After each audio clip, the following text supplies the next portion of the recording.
comment entrons-nous dans cette vie victorieuse à laquelle Christ nous prédestine, à laquelle Dieu aspire, désire pour nous? Nous devons d'abord désespérer entièrement de nous-mêmes. Nous avons besoin de nous connaître complètement. Le seul verdict que nous voyons pour nous est la mort. L'aboutissement de tout cela est la fin de toute vie par nous-mêmes. Notre fin est le commencement pour Dieu. Aussi longtemps que nous vivons en nous-mêmes, nous ne pouvons accepter la victoire de Christ. Il demeure déjà en nous, mais nous devons lui accorder sa place de gouverneur. Il est indispensable d'avoir une vie entièrement consacrée. Cette consécration doit être déterminée et précise.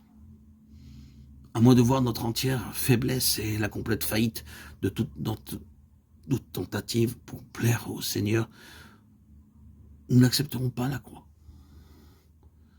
La foi est indispensable pour nous permettre de triompher, d'obtenir la couronne, la victoire.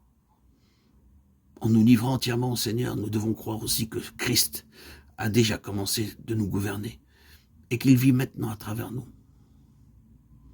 De même que Christ vivait dans le corps que lui donna Marie, de même aussi il vit à travers nous. Il vit aujourd'hui sur la terre à travers nous. De la même manière qu'il est vécu jadis sur terre dans sa propre chair. Il est vivant dans nos vies. Notre victoire est basée sur la prééminence de Christ et sa seigneurie dans nos vies. L'Ancien Testament relate comment le peuple choisi de Dieu vécut sur la terre. À l'origine, le tabernacle était le centre des 12 tribus. Plus tard, ce fut le temple. Le centre du temple était l'arche. Le tabernacle, le temple et l'arche sont des types de Christ. Aussi longtemps que les enfants d'Israël étaient en relation avec le tabernacle ou le temple, ils étaient victorieux et aucune nation ne pouvait les vaincre.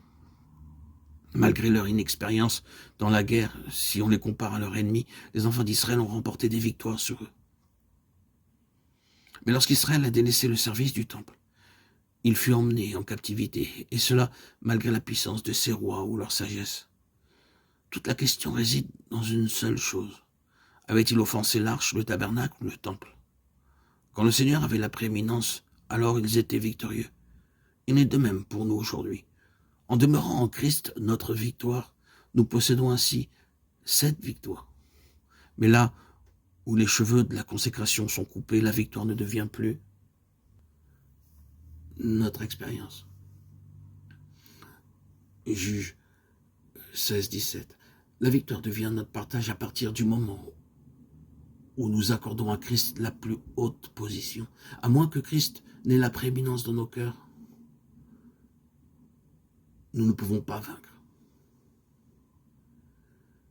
Christ a la prééminence dans l'expérience du chrétien. Il faut qu'il croisse et que je diminue. Jean 3,30.